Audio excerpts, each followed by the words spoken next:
spiritual and sexual experience. When done right, there's a fantastic sexual energy between the band and the audience, between the drummer and the band, between the band and the fans out in front of the stage. It's the world's biggest come-on. I've spent my entire life flirting with the audience. It started in my living room and advanced to bars and then arenas and stadiums.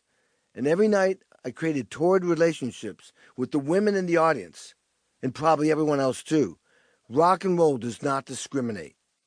But if you're looking for a book where the drummer brags about sleeping with 4,000 women, this isn't the one. Most sex is fleeting, or else why would someone be driven to go to bed with thousands of groupies? I've had my fair share, but this is about something much bigger and hotter. This is about seeing the Beatles on TV and then actually getting to play with them 50 years later, because that is the biggest fantasy to ever come true.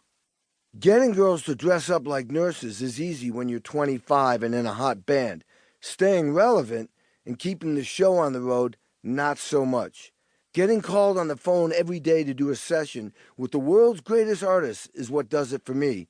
Playing with Sting and Rod Stewart one day, Johnny Cash, Paul McCartney, and Leonard Skinner the next, that turns me on. Yes, and also the women, definitely the women. And when we were young and flying around the world, doors flew open to hotel rooms, orgies, weird scenes, you name it. But you aren't going to find giant piles of cocaine in this book either. Drums, not drugs. I'm not judging anyone, but that's what works for me. I am a fortunate cat.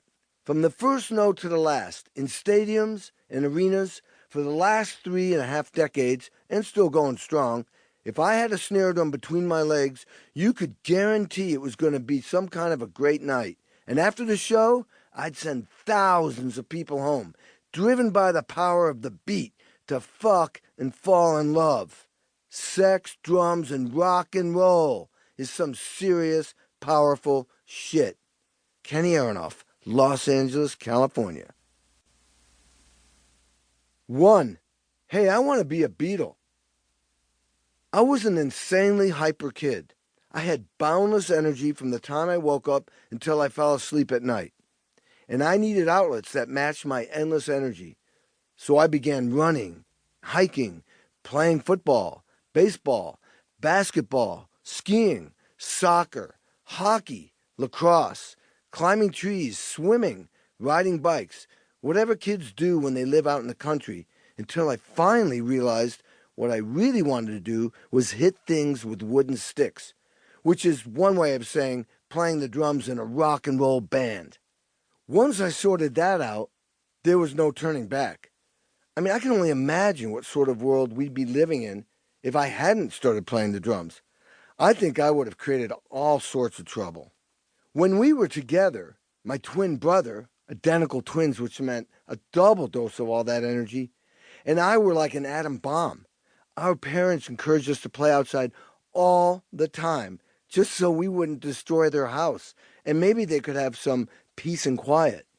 We rarely watched TV because there was nothing exciting to watch on our black and white RCA TV set, not up in the Berkshire Hills of western Massachusetts where we lived, not even with the giant rolls of tinfoil clumped onto those ridiculous rabbit ears that everyone had on their old TV sets back then for better reception. We were pretty much at the far edge of any broadcast coming from civilization. So my parents had their LPs spinning on their turntable all the time, playing mostly jazz, classical, and some musicals. They loved singers like Frank Sinatra, Bobby Darin, Ella Fitzgerald, and Sarah Vaughan. They were actually very cool and very open-minded and very into the arts, music, theater, poetry, dance, painting, all of it. One night, it was 1964, and I was 11 years old. While I was chasing my brother, John, through the house, my mom screamed, "Hey guys, come to the family room right now. You need to watch this." I figured this was just their way to get us to calm down, to watch the evening news or something equally opiate and dulling for insanely energetic children. I was wrong. The Beatles were on the Ed